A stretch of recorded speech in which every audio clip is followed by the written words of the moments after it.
Pour certains photographes venant du monde de l'argentique, la photographie numérique, c'est un peu comme le yaourt grec, ça manque de caractère, c'est trop lisse, trop parfait.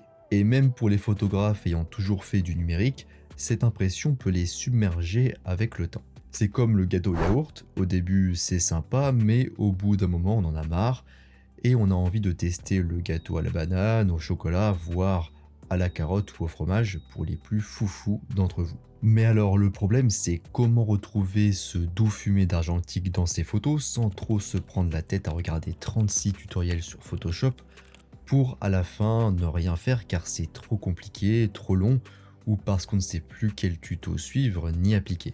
Comment avoir un rendu différent du rendu numérico parfait sans avoir pour autant à casser son objectif, car oui, certaines personnes font ça, on peut voir ça sur internet. Eh bien j'ai la solution, ou plutôt une solution pour vous, Dancer Film. Dancer Film, c'est une extension qui se greffe à de nombreux logiciels comme Adobe Lightroom, Adobe Photoshop, Affinity Photo ou encore Capture One, et qui vous offre plus de 60 filtres de type pellicule. Et là vous allez me dire, t'es bien gentil Gaëtan, mais une extension qui rajoute des filtres Instagram, bof bof, je m'en fous un peu. Alors, non, Dancer Film, ce n'est pas juste une compilation de filtres hasardeux. D'une part, ce ne sont pas des filtres aléatoires qui sortent un petit peu de nulle part et qui seraient des tambouilles de réglage un petit peu obscurs. En fait, chaque filtre proposé correspond à un rendu spécifique de pellicule qui existe ou a existé. Par exemple, le filtre Kodak Vision 3 va émuler un rendu de pellicule de type Kodak Vision 3. D'autre part, l'extension dispose de ses propres réglages et de ses propres curseurs. Donc c'est pas une compilation de réglages qui existent déjà sur d'autres logiciels, comme par exemple des curseurs qui seraient présents sur Adobe Lightroom. Les développeurs ont vraiment réfléchi à des réglages très spécifiques qui sont liés à l'argentique. Et c'est pas des réglages, ou en tout cas des réglages sous forme de curseur qu'on va trouver dans beaucoup de logiciels, voire peut-être aucun. Et ainsi, ces filtres, qui sont des combinaisons de réglages, servent de point de départ à votre développement, parce qu'en effet, ces filtres, après, vous pouvez les ajuster avec les curseurs. Et les curseurs, je peux vous l'assurer, il y en a beaucoup, il y a largement de quoi faire. Dans cette vidéo, on va donc voir ensemble comment fonctionne le logiciel, quelques exemples de filtres et quelques exemples d'impact de réglage. Allez, on va voir tout ça ensemble. En avant, Guingamp. Avant de commencer cette vidéo, je vous rappelle que vous pouvez retrouver mon guide gratuit sur les bases de la photo, ainsi que ma formation gratuite sur le même sujet en description de cette vidéo. Je vous invite donc à aller récupérer ces ressources si ça vous intéresse. Et en description, vous avez aussi accès à un article sur le même sujet qui est abordé dans cette vidéo. C'est une ressource très complète et détaillée pour ceux qui souhaiteraient creuser le sujet plus en profondeur. Alors juste avant de commencer la vidéo, je préviens, je ne vais pas aborder dans cette vidéo tout l'aspect technique lié autour de Dancer Film, c'est-à-dire par exemple comment vérifier que la configuration qu'on a est la bonne pour faire tourner le logiciel, comment installer la bonne version du logiciel, comment paramétrer les couleurs, comment paramétrer un petit peu l'extension, etc. Mais je ne vous laisse pas en plan pour autant, je vous laisse accéder au calme à mon article que je vous laisse en description avec toutes les informations techniques nécessaires qui gravitent un petit peu autour du logiciel. Alors pour commencer, on va voir comment lancer l'extension depuis Adobe Lightroom. Pour ce faire, on doit d'abord bien vérifier qu'on est bien dans le module développement. On va faire un clic droit sur la photo. On va aller jusqu'à modifier dans, puis on clique ici sur modifier dans dancerlightroom.exe et on clique dessus. Ensuite, bien faire attention à voir ces réglages ici, donc format de fichier TIFF, sRVB, 16 bits, 240 en résolution, compression 100, et cliquer sur modifier. Ça peut prendre quelques secondes, mais ça va bien nous ouvrir l'extension DNSR Photo. Sur Photoshop, c'est encore plus simple. Il suffit en haut de cliquer sur Filtre, puis ici sur DNSR, et enfin de cliquer sur DNSR Film. Et l'extension s'ouvre. Bref, on arrive enfin sur l'extension Dancer Film et pour commencer, on va voir rapidement l'interface. Tout en haut à gauche, on a deux boutons, Films et Presets, qui vont venir changer l'affichage des filtres plus en bas ici. Si vous cliquez sur Films, vous pouvez cliquer sur le menu déroulant ici Films Type et ça vous permettra de cliquer sur différentes catégories de filtres qui vont vous permettre d'afficher certains types de filtres. Par exemple, si je clique sur couleur négative, eh bien j'ai tous les filtres en couleur négative qui vont venir s'afficher. Par défaut, on est sur All Films, ça veut dire que tous les filtres vont s'afficher, sans catégorisation particulière. Juste en dessous, on a Profile, qui vous permet de choisir un filtre en fonction du choix précédent que vous avez fait. C'est-à-dire que par exemple, si je choisis ici Color Positive, eh bien je ne pourrai choisir que des filtres ici qui sont dans la catégorie Color Positive. À côté de Film Profile, on remarque qu'on a 3 boutons ici. Le premier permet de mettre un filtre qu'on a sélectionné, par exemple celui-ci, en favori. C'est-à-dire que ici, si je choisis favori, eh bien j'aurai le filtre que je viens de mettre en favori. Ce bouton permet de remettre les réglages du panneau de gauche, donc le panneau où on se situe à 0. Enfin, comme c'était par défaut. Donc là, on retourne sur All Films, par exemple. Donc toutes les options sont revenues sur leur réglage par défaut. Et enfin, le dernier bouton permet d'activer ou de désactiver le panneau de gauche ici. Sous ces deux menus déroulants, on va trouver un premier curseur qui va venir impacter le rendu de notre filtre. La logique de ce réglage est la suivante. Le film d'une pellicule produit un rendu différent en fonction de la quantité de lumière qu'il a reçue. Donc la quantité de lumière qu'il a reçue pendant la prise de vue. Dans Denser Film, vous pouvez simuler ces différents rendus grâce à ce curseur. C'est-à-dire que plus je pousse le curseur sur la droite, plus l'extension va simuler une exposition importante du film, ce qui va produire un rendu différent comme on le voit en plein milieu. Et à l'inverse, si je veux simuler le fait que la pellicule a été plutôt sous-exposée, eh bien je vais pousser plutôt le curseur sur la gauche, ce qui va produire un autre type de rendu.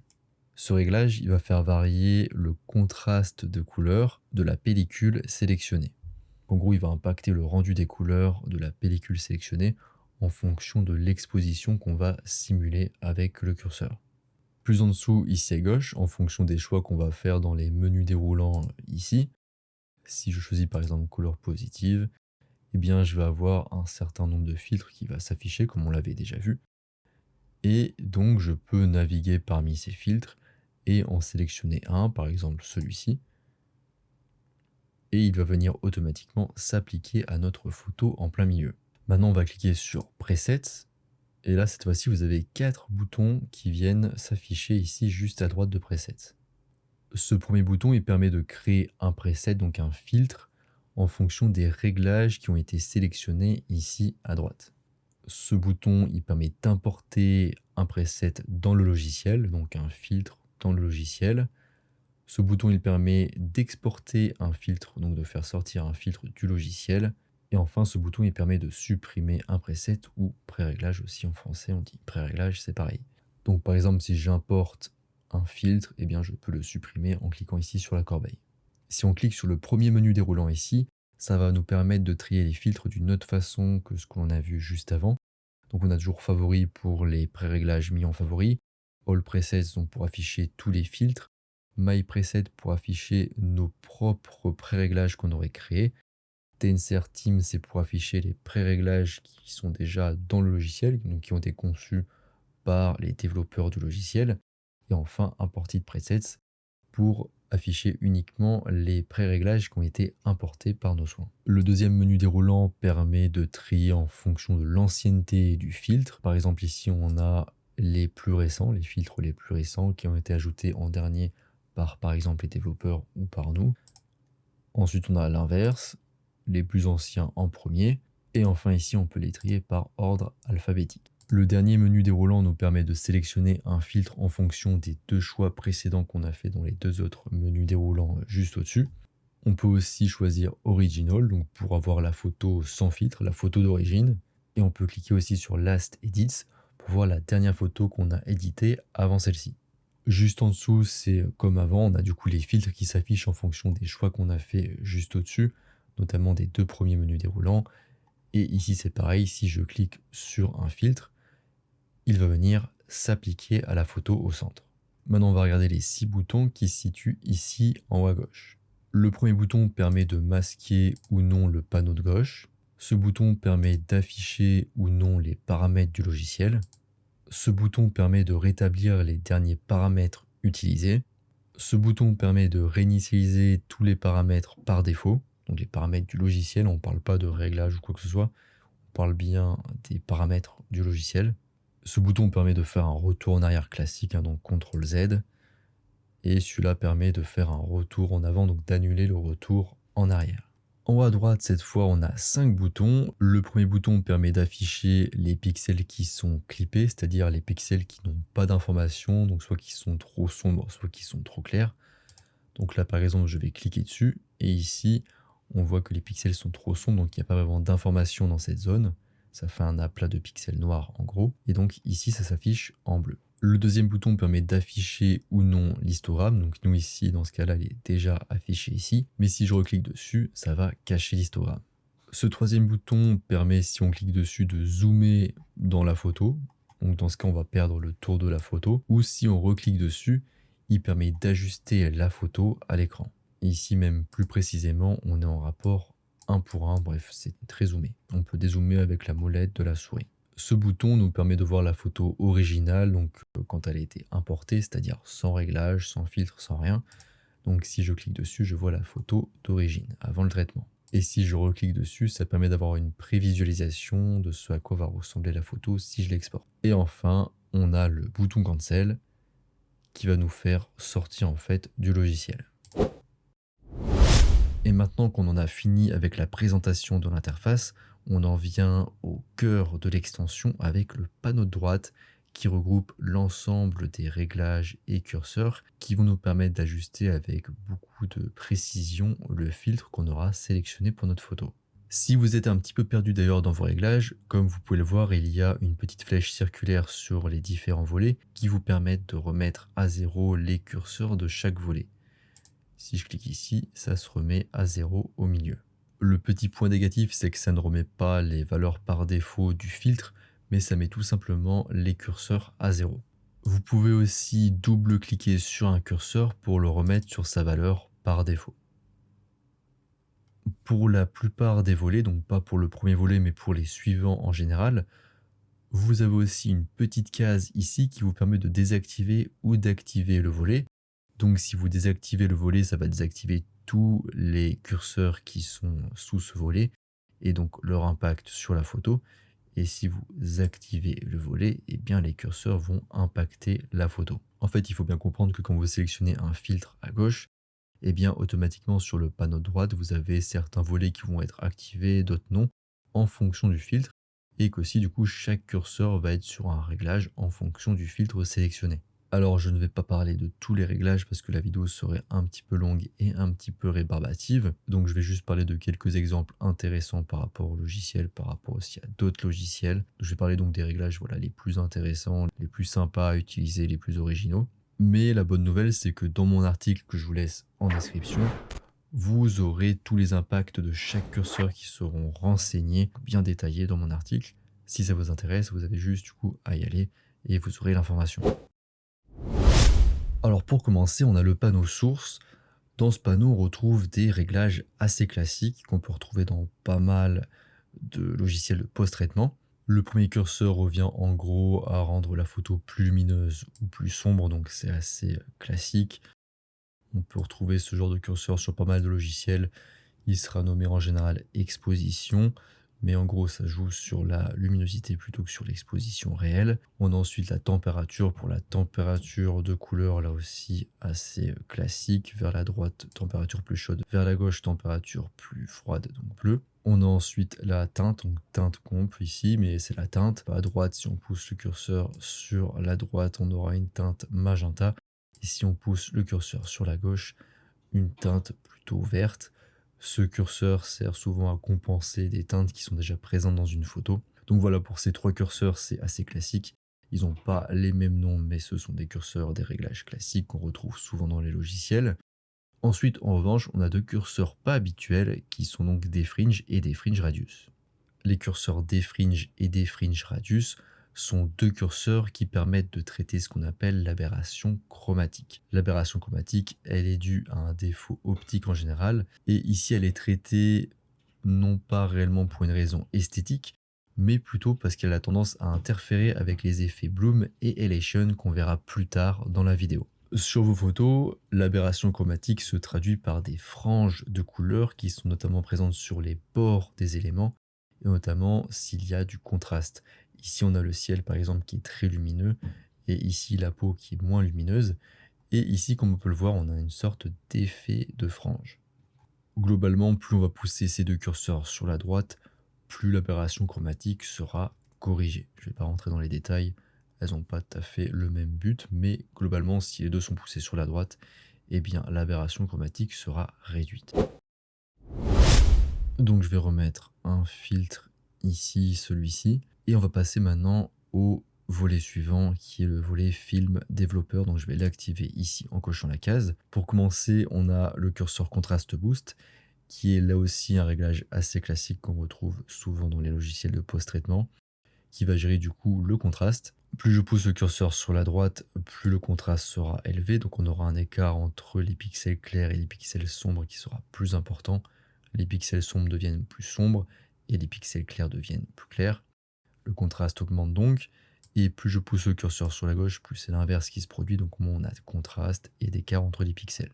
On a ensuite Color Separation qui revient en gros au curseur vibrance qui va jouer en fait sur la saturation des couleurs. Et enfin on a le curseur Color Boost qui lui est l'équivalent de saturation des couleurs qui va venir aussi jouer sur la saturation des couleurs. Donc les deux derniers qui se nomment Color quelque chose ici, Color Separation et Color Boost vont jouer sur la saturation. Et j'avais sauté, si vous l'avez remarqué, le curseur Gamma Correction car ici c'est un curseur un petit peu subtil et c'est un curseur, un réglage qu'on ne retrouve pas sur tous les logiciels. Ce curseur va déterminer dans quelle mesure les tons moyens sont déplacés vers les hautes lumières ou les basses lumières.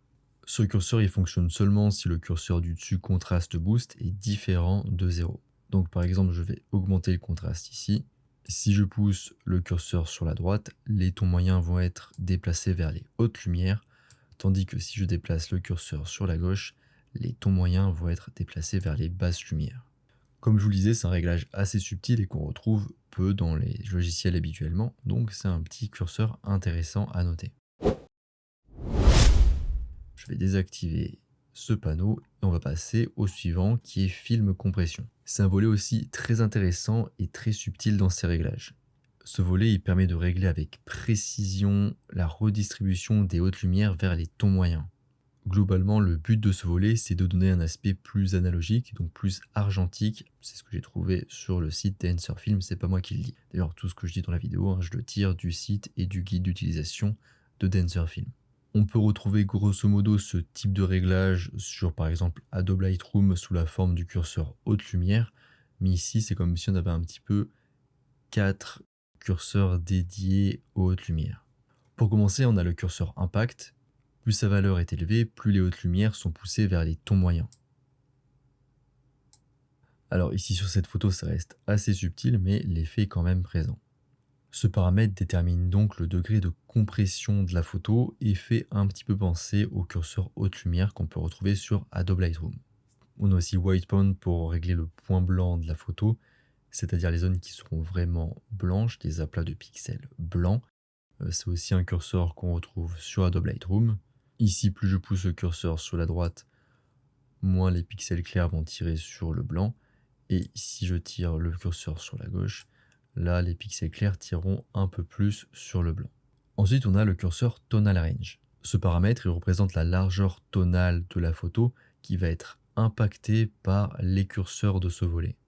Une valeur de 0 signifie qu'aucune des plages tonales des différentes tonalités ne va être affectée ici par le volet, et inversement, si on tire le curseur sur la droite, il y aura une plus grosse gamme de tonalités qui seront du coup affectées par le volet film compression, c'est-à-dire des pixels les plus clairs aux pixels les plus sombres. Enfin, on a le curseur Color Density qui permet de régler la saturation des couleurs dans les hautes lumières.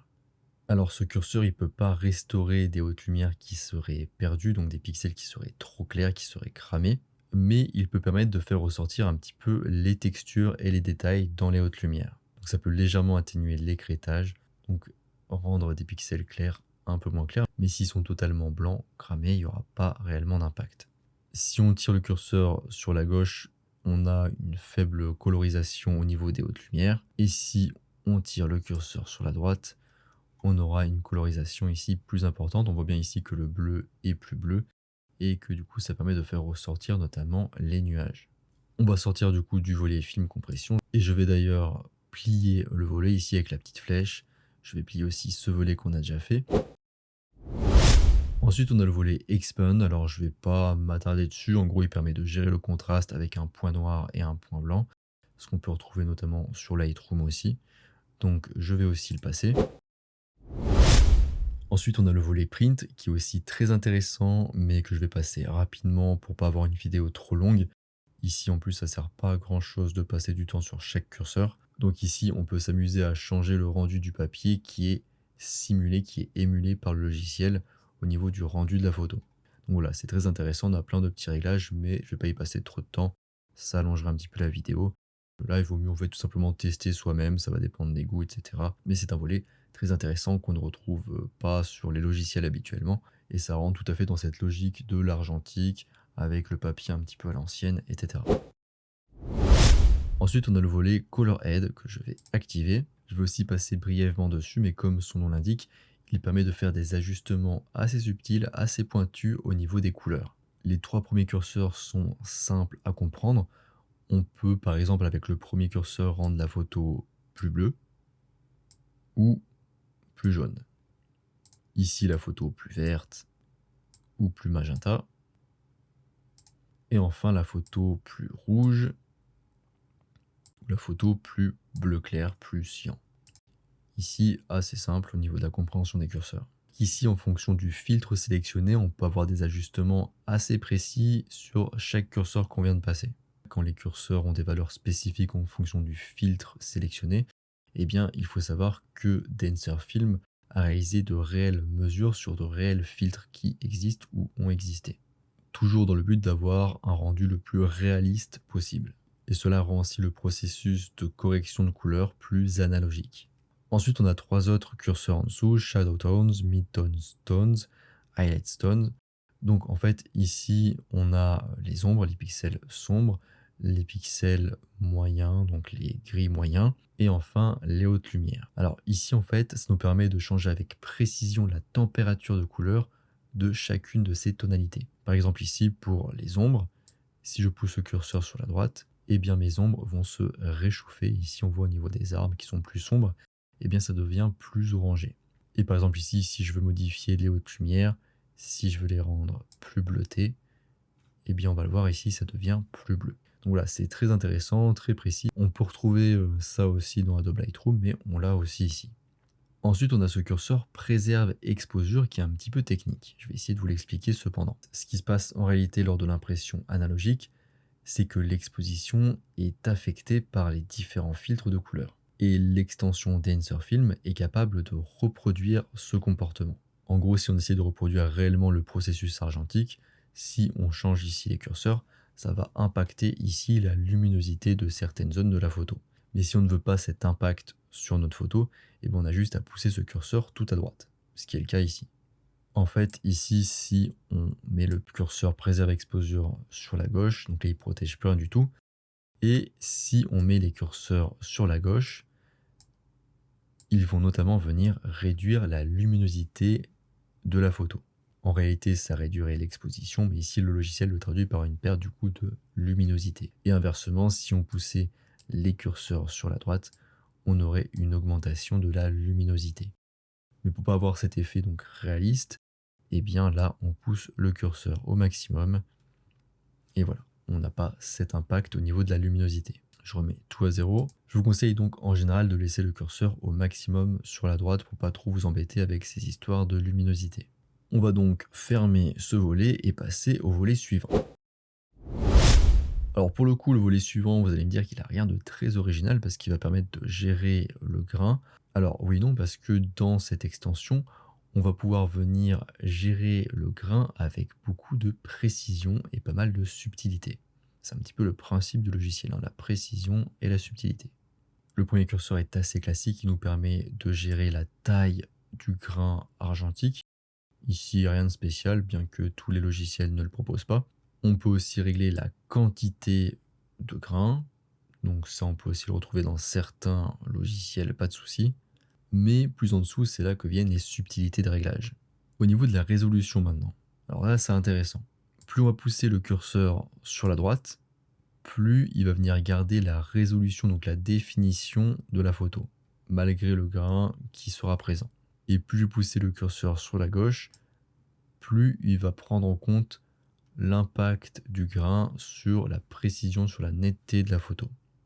En effet, ici, on voit bien que si je réduis la quantité de grain, eh bien, je regagne en netteté, alors que si j'augmente, je perds en netteté et ça devient flou. Donc voilà, ce curseur, il permet d'accorder plus ou moins d'impact à la quantité de grain sur la netteté de la photo. Je vais remettre un petit peu les curseurs par défaut. Ensuite, on a 3 curseurs qui sont un petit peu liés, qui font à peu près la même chose, mais pas au même endroit. On a donc Shadows, Midtones, Highlights, qui signifie donc ombre ou basse lumière, ton moyen et haute lumière. Et en fait, ici, on va pouvoir rendre le grain plus ou moins visible dans ces différentes tonalités en fonction de la position donc du curseur. Pour les ombres, par exemple, plus je vais pousser le curseur sur la droite, plus le grain sera visible dans les zones du coup les plus sombres de la photo. Je vais un petit peu zoomer, comme ceci. Et là, si je mets le curseur à gauche, le grain sera moins visible dans les zones les plus sombres. On va faire ça un petit peu dans les hautes lumières, ça sera plus visible. Là, je mets le curseur à 100, le grain est plus présent. Et si je réduis le curseur ici, eh bien le grain est beaucoup moins présent dans les hautes lumières. Ça me permet d'ajuster le grain dans les différentes tonalités de la photo. Donc, comme je vous disais, c'est assez précis, assez subtil. Enfin, on a Color qui nous permet de gérer la chromacité du grain. La chromacité, ça veut dire si le grain est plus ou moins coloré. Alors, je vais retourner finalement, je m'étais éloigné, mais je retourne au niveau du grain ici. Je vais augmenter le grain pour qu'on le voit ici dans les hautes lumières. Et plus je pousse le curseur sur la droite, plus le grain va avoir des petites couleurs, donc on va avoir du grain chromatique. Mais si je pousse le curseur sur la gauche, j'ai un grain qui ne sera pas du tout coloré. Et enfin, tout en bas de ce volet, on a 2 menus déroulants. Et donc ce premier menu déroulant nous permet de choisir entre 2 types de grains, le grain positif ou négatif. En gros, pour la faire courte, si on choisit positif, eh bien le logiciel va émuler du grain qui correspond plus à des pellicules positives, alors que si on choisit négative, eh bien le logiciel va plutôt émuler du grain qui correspond à ce qu'on pourrait obtenir avec des pellicules négatives. Et notamment le grain négatif, comme on peut le voir, il est plus prononcé dans les hautes lumières. Alors que si on choisit positif, globalement le grain sera plus doux et moins prononcé notamment dans les hautes lumières. Et enfin, on peut choisir si c'est plutôt la performance qui est notre priorité ou plutôt l'authenticité. Alors, je vais détailler un petit peu. Si on choisit ici analogue, ça va demander plus de ressources, notamment lors de l'exportation pour émuler le grain. En effet, ici, le grain analogue, c'est le vrai grain, entre guillemets, c'est le grain argentique. Donc, quand on choisit cette option, on choisit une option plus réaliste au niveau du rendu du grain argentique. Mais la contrepartie, c'est que ça va demander plus de ressources à l'ordinateur. Alors qu'avec le grain numérique ici, qui est appelé noise, donc bruit numérique, eh bien on aura un rendu beaucoup moins réaliste et authentique par rapport à l'argentique, mais ce sera beaucoup plus simple à gérer pour l'ordinateur. Et notamment si on met nos photos sur les réseaux sociaux qui compressent un petit peu les photos, eh bien le rendu sera sans doute plus propre qu'avec la première option. Alors maintenant, je vais fermer le volet film grain et on va passer à un des volets les plus intéressants de l'extension, le volet Elation, qui se traduit par halo en français, dans le sens halo lumineux. Le halo est un effet qui se produit lors du développement argentique sous la forme d'un halo orange-rouge et ce halo il se produit notamment au niveau des sources lumineuses, des reflets spéculaires et des bords très contrastés. Le halo peut également produire un reflet rouge dans les tons moyens, affectant principalement les tons chers, donc les tons de la peau. On retrouve rarement, pour ne pas dire jamais, ce type d'effet sur les logiciels de post-traitement, donc c'est vraiment l'un des effets différenciants et phares de l'extension. Pour commencer, on a les curseurs source, limiteur et background gain. Pour résumer, je ne vais pas rentrer dans les détails dans cette vidéo, mais plus ce curseur est bas et plus ce curseur est haut, plus l'effet de halo sera prononcé. Alors là, j'ai pas encore fini, mais on peut voir déjà qu'il apparaît ici au niveau de la tour. Ensuite, on a le curseur Smoothness. Ce curseur, il va permettre d'ajuster la distribution de l'effet entre les grandes sources et les petites sources de lumière. En gros, quand on pousse le curseur sur la droite, l'effet va être plus réparti sur l'ensemble de la photo, tandis que si on met le curseur sur la gauche, l'effet il va plutôt se produire sur certaines zones, et notamment les zones les plus lumineuses et les plus contrastées. On aura un rendu donc plus hétérogène, c'est-à-dire que l'effet ne s'appliquera que sur certaines parties de la photo. Ensuite, on a le curseur Local Diffusion, donc lui il va permettre de régler la taille du halo pour la faire courte. Plus on va pousser le curseur sur la droite, plus le halo sera gros et donc visible. Ici on le voit beaucoup plus maintenant. Et plus je vais le mettre sur la gauche, moins il sera visible. Ensuite, on a le curseur Global Diffusion.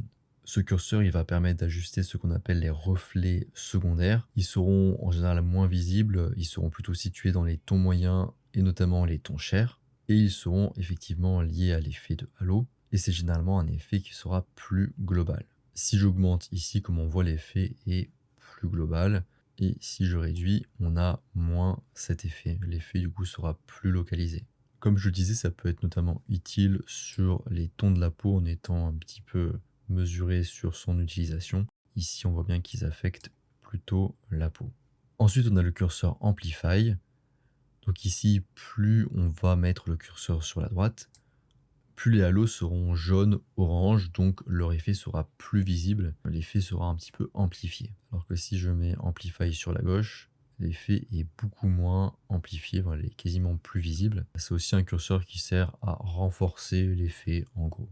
Ensuite, on a le curseur U, donc teinte, qui permet de modifier la couleur du halo. Si on met le curseur sur la gauche, les halos prendront une teinte rouge, comme on peut le voir ici. Si on le met sur une valeur intermédiaire, donc comme c'était au départ, il aura une teinte normale, entre guillemets, donc comme on avait au départ, jaune-orange. Et si on pousse le curseur tout à droite, et bien dans ce cas-là, les halos auront une teinte jaune, ou qui tire en tout cas sur le jaune. Ensuite, on a ce curseur Blue Comp qui va être assez spécifique, qui va être utile sur certains types de photos.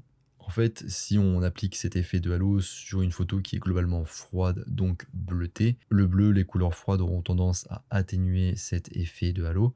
Et donc ce curseur, il est là pour compenser ce problème. On voit qu'ils ont vraiment pensé à tout et que la finesse des réglages est vraiment très bien réfléchie. Par exemple, ici, on le voit bien au niveau de la tour qui est entourée de bleu à cause du ciel. Si je mets le curseur à 0, ici, l'effet est beaucoup moins visible. Si je le mets à 100, eh bien ça vient compenser le bleu du ciel et l'effet est un peu plus visible.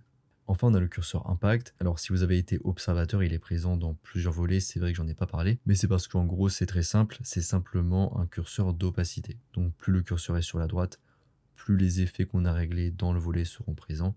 Et inversement, plus on pousse le curseur sur la gauche, moins les effets qu'on a réglés dans le volet seront présents. Tout en haut, on peut cocher Mask Mode. Comme on peut le voir, en fait, tout ce qui n'est pas l'effet directement sera effacé, sera remplacé par du noir.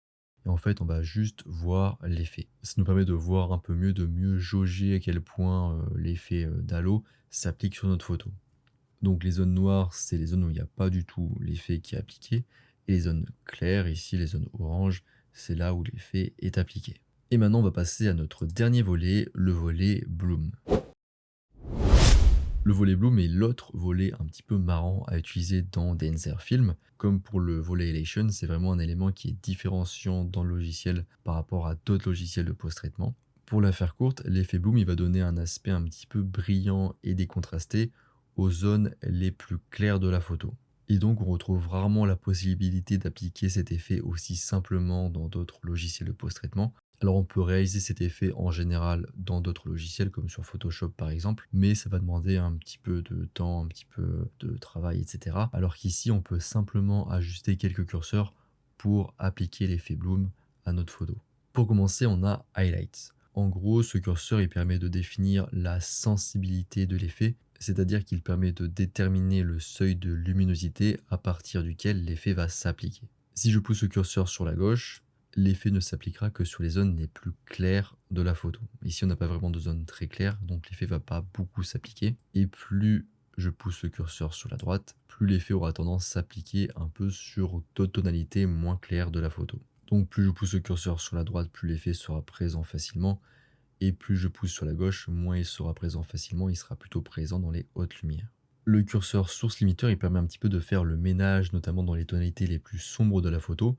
Par exemple, si au-dessus on a mis le curseur tout à droite comme moi, eh bien l'effet va s'appliquer un petit peu de partout. Et donc pour nettoyer un petit peu l'effet sur la photo, pour pas qu'il s'applique réellement de partout, eh bien on va jouer sur ce curseur. Plus on va pousser le curseur sur la droite, plus les zones les plus sombres seront nettoyées, donc on aura moins l'effet dans les zones les plus sombres, même si on a mis le curseur du dessus très à droite. Et plus je pousse le curseur sur la gauche, moins on aura cet effet de nettoyage. On le voit notamment ici au niveau des arbres. Ici on a un effet clair, mais si j'augmente ici le curseur, l'effet ici est réduit. Je vais donc réduire ici dans mon cas pour qu'on voit un petit peu mieux l'effet bloom sur la photo. Ensuite, on a le curseur détail. Plus on pousse le curseur sur la droite, plus l'effet sera appliqué même sur des petites sources lumineuses, des petites zones de pixels clairs plus précises. Et plus on pousse le curseur sur la gauche, plus l'effet aura plus tendance à être un peu plus diffus, un peu plus général, mais du coup au niveau du rendu, eh bien, il est moins visible, moins présent, en tout cas avec cet exemple. Alors qu'en poussant sur la droite, il va être plus concentré autour des zones lumineuses, même les plus petites. Ce qui va avoir tendance ici à le rendre plus visible. Ensuite, on a le curseur diffusion. Ce curseur, il permet de contrôler la diffusion de l'effet, donc jusqu'où il s'étend par rapport à son départ. Donc plus je pousse le curseur sur la droite, plus l'effet sera diffus, sera étendu par rapport à son origine. Et plus je pousse le curseur sur la gauche, moins l'effet sera diffusé. Je le remets sur sa valeur par défaut. Ensuite, on a le curseur Amplify. Pour la faire simple, plus on pousse le curseur sur la gauche, moins l'effet sera visible. Et plus on le pousse sur la droite, plus il sera visible. Il aura tendance à être accentué. Si on pousse le curseur sur la droite, ça aura même tendance à augmenter la luminosité des zones claires. Donc à rendre les zones claires plus claires. Et justement, en parlant de ça, en dessous, on a un autre curseur qui s'appelle Save Light. Comme je vous le disais juste avant, et c'est même un peu le principe de l'effet, c'est que les zones claires peuvent devenir plus claires, ce qui peut écrêter certains pixels, c'est-à-dire qu'ils vont devenir trop clairs et blancs, et que sur certaines zones, on va avoir des aplats de pixels blancs, et donc des zones sans détail. Et bien le curseur Save Light, il permet de préserver les hautes lumières d'un potentiel écrêtage. Plus je le pousse sur la droite, plus les hautes lumières vont être préservées, ou en tout cas le logiciel va essayer de les préserver en conservant du coup du détail et en évitant que les pixels ne deviennent trop clairs. Et plus je pousse le curseur sur la gauche, moins les hautes lumières vont être préservées. Ici on le voit bien, on a plein de zones avec des aplats de pixels blancs et on perd donc du détail. Et donc là, si je repousse sur la droite, je vais récupérer du détail car le logiciel va protéger les zones les plus claires en les rendant moins claires, en évitant qu'il y ait donc un écrêtage.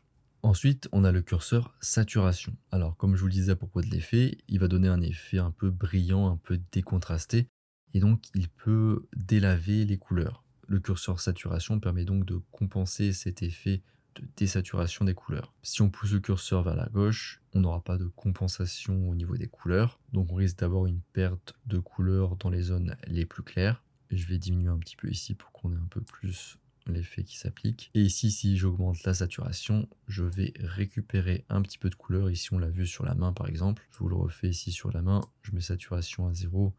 C'est un petit peu délavé au niveau des couleurs. Mais si je remets de la saturation, on récupère un petit peu de couleur. Et enfin, on a le curseur impact, comme je vous le disais. Comme pour les autres volets, c'est un curseur d'opacité de l'effet. Comme pour Elation, on a la petite option ici en haut à droite, Mask Mode, donc le mode masque. Et c'est comme tout à l'heure, les zones qui sont sombres, c'est là où l'effet est le moins appliqué, même l'effet n'est pas du tout appliqué du coup dans cette zone par exemple. Et les zones claires, c'est les zones où l'effet est appliqué. Voilà, on en a fini pour le volet Bloom. On va le fermer du coup. On a aussi le volet Film Damage. Alors ici, ça permet donc, comme son nom l'indique, de donner un effet un petit peu abîmé à la pellicule. Toujours dans cette idée de donner un côté un petit peu ancien, un petit peu vintage. Donc je vais l'activer rapidement pour qu'on voit rapidement à quoi ça ressemble, pour qu'on voit un petit peu l'idée. Ici, j'augmente la quantité. Et comme on peut le voir, on a par exemple ici des petits défauts, des petites poussières qui vont venir s'ajouter pour donner du coup un effet un petit peu toujours ancien, un petit peu pas très propre qu'on pouvait avoir avec de l'argentique. Et ensuite on a Overscan ici. Alors ici ça va donner cet effet un peu pellicule, vraiment la pellicule de base sans le développement. toujours dans l'idée de donner ce côté un petit peu vintage à votre photo. Donc là, ça est vraiment très pellicule, très vintage. Il y a différentes options, on va pas toutes les explorer, mais voilà, ici par exemple, on peut changer ici la perforation, l'orientation, ce genre de choses, pour donner vraiment ici un effet pellicule très brut. Je le désactive et enfin, on a le volet vignette. Alors pour le coup, ça c'est un réglage assez classique qu'on retrouve dans pas mal de logiciels de post-traitement. Je vais pas trop m'étendre dessus, mais il y a des petits réglages sympas qu'on peut faire. Par exemple, on peut gérer la progressivité de l'effet de vignettage. Si je mets la progressivité ici à 0, eh bien on voit qu'ici le vignettage est très net. Donc c'est rarement un effet qu'on recherche, mais là c'est juste pour qu'on voit. Je vais le mettre un peu net comme ça. On peut changer aussi la taille de la vignette, assez classique à ce niveau-là. On peut changer aussi si le vignettage est sombre ou plutôt clair, voilà comme ceci. Et petite originalité, on peut changer la forme du vignettage. Si on pousse le curseur comme ça, il sera plus vertical. Et si on pousse le curseur sur la gauche, il sera plus étendu en largeur. Globalement, ce plugin est une sacrée bonne surprise. Je vous avoue que lorsque les personnes de cette entreprise m'ont approché, je n'étais pas du tout convaincu et j'y suis un petit peu allé à reculons. Mais en prenant le temps de faire ce test et en lisant les effets de chaque curseur sur leur site internet, je me rends compte des possibilités et de la qualité de cette extension. Pour les mordus de développement et même les moins aguerris, cette extension offre de nouvelles perspectives créatives et un super terrain de jeu. Donc maintenant on va voir les avantages et les inconvénients de l'extension. Et pour commencer, on va voir les avantages. Si vous n'êtes pas un fanat du développement, vous pourrez tout de même y trouver votre compte. En effet, l'extension permet de faire du développement sans trop forcer si nécessaire. Vous pouvez vous contenter de cliquer simplement sur un filtre et c'est plié. Vous n'aurez pas d'autres manipulations à faire car les filtres par défaut donnent déjà un certain cachet à vos photos. Les développeurs de cette extension semblent s'être appliqués à coller au mieux au développement argentique, ce qui fait que l'extension peut aussi intéresser les nostalgiques de l'époque argentique. Non seulement dans son fonctionnement et ses réglages, mais aussi par le look offert par les filtres prédéfinis. D'ailleurs sur leur site, ils expliquent le principe argentique de chaque réglage et la transposition faite dans le logiciel. Ça nous permet aussi d'en apprendre plus sur le développement argentique et de nous cultiver au passage. Les mordus de développement seront aussi comblés par cette extension, car DNSR Film vous offre 63 points de départ à partir desquels vous pouvez changer les réglages par la suite pour sortir du carcan des filtres. Dans cette extension, on retrouve aussi beaucoup de réglages qu'on ne retrouve pas dans d'autres logiciels de post-traitement, comme les volets Bloom et Elation. Ces réglages peu communs vous offrent de nouvelles possibilités de post-traitement. On retrouve aussi des réglages connus mais décomposés en plusieurs sous-curseurs, comme par exemple film compression pour les hautes lumières, des fringes et des fringe radius pour corriger l'aberration chromatique, ou encore le volet grain très détaillé, qui permettent des réglages encore plus subtils et précis que sur d'autres logiciels. Même s'il s'agit uniquement d'une extension, DNSR Film est un logiciel très complet. Il peut aussi vous servir d'outil de développement à lui seul si vous prenez le temps de vous l'approprier. Personnellement, je déteste les abonnements et je trouve ça sympa qu'on puisse s'offrir l'extension à vie sans abonnement. Parce qu'en effet, ça devient de plus en plus rare dans les logiciels, donc c'est vraiment appréciable. Maintenant, on va voir ensemble les inconvénients de l'extension. Pour commencer, on a le prix. Ça peut peut-être vous étonner comme premier inconvénient, mais ce que j'entends par là, c'est que si vous n'êtes pas intéressé par le développement, que vous ne faites que peu de développement, ou si vous ne photographiez pas en RAW, l'achat de cette extension ne sera pas pertinent dans votre cas. Comme il n'y a pas de système d'abonnement, même si on a un tarif dégressif, le prix peut paraître élevé. Donc ça vaut pas vraiment le coup de l'acheter juste comme ça pour s'en servir une fois par an. Un très gros point négatif si la langue de Shakespeare vous fait de l'urticaire, actuellement l'extension est en anglais uniquement. Au niveau du logiciel, ce n'est pas si problématique, car on peut voir et comprendre les effets de chaque curseur en les testant, mais si vous souhaitez approfondir le sujet, toutes les aides sur le site sont en anglais. Heureusement dans mon article, que je vous laisse en description, j'ai tout de même passé en revue tous les réglages pour vous aider. En revanche, je ne me suis pas attardé sur les explications argentiques de chaque curseur. Vous pouvez toujours vous aider d'un traducteur en ligne comme DeepL par exemple. C'est un logiciel qui offre beaucoup de possibilités avec beaucoup de réglages, Mais le revers de la médaille, c'est qu'il vous faudra passer le temps nécessaire à la compréhension et la maîtrise de chaque curseur. Mais comme pour le point précédent, vous avez mon article que je vous laisse en description en ressources, qui va bien vous aider à comprendre chaque curseur. On peut regretter qu'il n'y ait pas d'outil de correction locale. On peut aussi regretter le fait que quand on ajuste un filtre, puis qu'on remet les réglages par défaut, ce ne sont pas les réglages par défaut du filtre qui sont mis, mais des curseurs. On a aussi une installation et une activation un peu lourde à effectuer, des petits bugs notamment si on n'a pas nos pilotes mis à jour. Et enfin, on n'a pas de système de traitement de masse, c'est au coup par coup, mais comme il s'agit d'un plugin, c'est plutôt logique. Et vous devrez donc plutôt vous reposer sur le système de gestion de fichiers de votre logiciel sur lequel l'extension est greffée. Si l'extension vous intéresse, je vous laisse un lien en description pour l'acheter. Vous aurez juste à sélectionner votre forfait en fonction du temps de la licence. Pensez aussi à bien sélectionner votre système d'exploitation et cliquez sur Buy pour commander l'extension. Vous devrez aussi créer votre compte. Et très important surtout, j'ai réussi à négocier un code de réduction avec la société. Et ce code, c'est Photomaniac10 qui va vous offrir 10% de réduction. Donc n'hésitez pas à rentrer ce code lors de votre achat. Pour plus d'informations sur le processus d'achat, je vous laisse aussi mon article en description. À l'heure où je tourne cette vidéo, l'extension est disponible à un tarif dégressif. Elle est disponible à 69 $ pour 3 mois, 89 $ pour 6 mois, 129 $ pour 1 an et 199 $ pour toujours. Pour une licence, on peut installer l'extension sur 2 ordinateurs différents.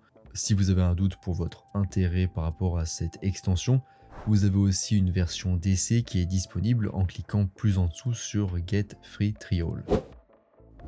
Comme on a pu le voir dans la vidéo, cette extension peut être utilisée de manière simple. On sélectionne un filtre, on aime bien son rendu et on l'applique à la photo. Elle est donc même adaptée aux débutants. Mais comme on l'a vu aussi, l'extension dispose de tout un florilège de curseurs et de réglages qui permettent des ajustements plus subtils. Ce qui plaira aussi aux photographes plus avancés qui sont à la recherche de post-traitement et de rendus différents et de nouvelles sensations. Ça plaira aussi à ceux qui en ont un peu marre des curseurs et des réglages habituels qu'ils retrouvent dans leur logiciel de post-traitement. On pense notamment aux volets compression, elation et bloom. Je vous rappelle que vous pouvez retrouver mon guide gratuit sur les bases de la photo ainsi que ma formation gratuite sur le même sujet en description de cette vidéo. Je vous invite donc à aller récupérer ces ressources si ça vous intéresse. Et en description, vous avez aussi accès à la version article de cette vidéo. C'est une ressource beaucoup plus complète et détaillée pour ceux qui souhaiteraient creuser le sujet plus en profondeur. On arrive à la fin de cette vidéo sur l'extension Dancer Film. J'espère que ça vous a plu. Si c'est le cas, vous pouvez liker, mettre un j'aime, un pouce vers le haut. Vous pouvez aussi vous abonner pour suivre la sortie de mes nouvelles vidéos, voire commenter pour me soutenir ou pour poser une question ou pour faire part d'un retour d'expérience par exemple. Si vous faites l'une de ces actions, ça permet de donner plus de visibilité à la vidéo, à la chaîne et moi ça me permet de continuer. Donc merci à tous ceux qui jouent le jeu. Moi je vous laisse ici à vos émulations argentiques et je vous dis à bientôt sur les internets mondiaux.